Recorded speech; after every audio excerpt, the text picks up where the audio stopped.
अस्सलाम वालेकुम। Healer health solution में आपके सामने हाजिर हैं एक और टॉपिक के साथ। आज का जो हमारा टॉपिक है वो भी इंतहाई अहम और ज़रूरी टॉपिक है, क्योंकि आजकल सीज़न चल रहा है पाकिस्तान में मलेरिया का, तो इसलिए आज मलेरिया के टॉपिक पर आपसे बात करेंगे।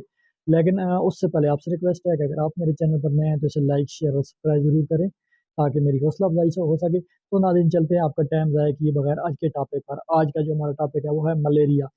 ये जो है ज़्यादातर गर्म इलाकों जैसे कि पाकिस्तान, इंडिया, बांग्लादेश और श्रीलंका में ज़्यादा पाया जाता है, और इसका जो ज़्यादा दौरानिया है वो अगस्त से लेकर अक्टूबर के दौरान ये पाया जाता है। ये खास किस्म का मादा मच्छर होता है जिसे एनाफ्लेज कहते हैं। उसके ज़रिए प्लाज्मोडियम खून में दाखिल होने की वजह से ये होता है, और इसकी जो है अलामात है वो आम बुखार की निस्बत मुख्तलिफ होती हैं। इसकी अलामात की बात करें तो इसकी अलामात में सबसे पहले पेशेंट को बहुत ज़्यादा तेज़ बुखार होता है, और उसके साथ उसको शिवरिंग यानी कि कपकपी, उसके बहुत ज़्यादा तारी हो रही थी, और उसको सर्दी लग रही होती है, शदीद सर्दी लग रही होती है। और अक्सर पेशेंट कहते हैं कि मेरे ऊपर 2 या 3 कंबल भी या ब्लैंकेट भी दें, फिर भी उसकी सर्दी कम नहीं हो रही थी। इसके साथ पेशेंट को जो है सवीर किस्म की हेडेक हो रही होती है, उसके सर में शदीद किस्म का दर्द हो रहा होता है। इसके साथ मरीज को अक्सर देखा गया है कि उसको वोमिट या मतली आ रही होती है, और उसके साथ अक्सर उसके पेट में दर्द होता है, और उसके जो है ये जो है बाकी जिस्म में भी बहुत शदीद किस्म का, खासकर जो जोड़ है उनमें शदीद किस्म का दर्द हो रहा है, और पेशेंट को बहुत ज़्यादा थकावट महसूस हो रही होती है।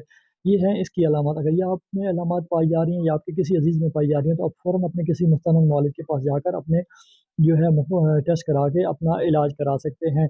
इसके साथ जो है अगर बात करें इसकी एहतियाती तदबीर की, तो इसकी एहतियाती तदबीर में सबसे पहले जो है आपने जो सुबह और शाम के औकात में अपने जो है जो ओपन पार्ट्स हैं जैसे कि पाँव हैं, हाथ हैं या मुँह है, इनको कोशिश करें कि कवर करके रखें, और कोशिश करें कि पूरे कपड़े पहनें आप इन दिनों में, ताकि आप मलेरिया से बच सकें। इसके साथ मार्केट में मुख्तलिफ़ किस्म के जो है लोशंस या ऑयल मिल रहे हैं, जैसे कि मॉस्किटो ऑयल है, उसके बाद मॉस्किल है, ऑन लोशन है, ये सारे इजीली मार्केट में अवेलेबल हैं। ये आप यूज़ कर सकते हैं और बच्चों को भी यूज़ करा सकते हैं सुबह शाम के औकात में, खासकर जो आपके नंगे अज़ा हैं जैसे कि हाथ पाँव या गर्दन वगैरह, या ये जो भी ओपन है या खुले अज़ा हैं उन पे आप यूज़ करा सकते हैं। इसके साथ जो मच्छरदानी का इस्तेमाल है वो आप ज़्यादा रूटीन में आप लाज़मी करें।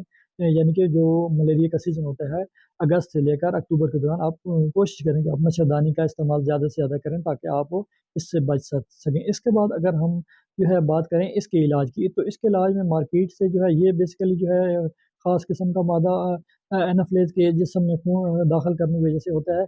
और जो है ये प्लाज्मोडियम फैल्सिफेरम, इसमें जो मलेरिया में जो है ना वो इंतहाई शदीद खतरनाक मलेरिया है। उससे आपको अक्सर देखा गया है पेशेंट जो है कामा में जा सकता है, और पेशेंट को जो है सेरिब्रल एडीमा भी हो सकता है, और पेशेंट शॉक में भी जा सकता है। तो इसका टाइम से इलाज या डायग्नोज करना बहुत ज़रूरी है। इसके इलाज के लिए मार्केट में मुख्तलिफ़ किस्म की अद्वियात मिल रही हैं। आप उसको पेशेंट को के बुखार या दर्द को कम करने के लिए पेनाडोल या इबुप्रोफेन टेबलेट या सिरप आप दे सकते हैं। इसके साथ जो है आप वो आर्टीमेथर के नाम से एक मार्केट में यानी पाकिस्तान में इजीली जो टेबलेट अवेल है, जिसका इंतहाई अच्छा रिजल्ट करामद रिजल्ट देंगे। इससे पहले भी मार्केट में काफ़ी सारी टेबलेट्स आई हैं जैसे कि क्लोरोक्विन, नेवेकिन, रेसिचिन वगैरह, लेकिन उनका इतना खातिर रिजल्ट नहीं देखने में मिला। लेकिन इस टेबलेट का बहुत ज़्यादा अच्छा रिजल्ट देखने में मिला है मलेरिया में, तो आप उसको यूज़ कर पेशेंट को करा सकते हैं। अगर पेशेंट की एज 35 केजी से 35 केजी से ज़्यादा है और पेशेंट का वेट, तो आप उसको जो है 80/480 टेबलेट आप सुबह शाम एक-एक दूध के साथ 3 दिन के लिए यूज़ करा सकते हैं। अगर पेशेंट का जो वेट है 35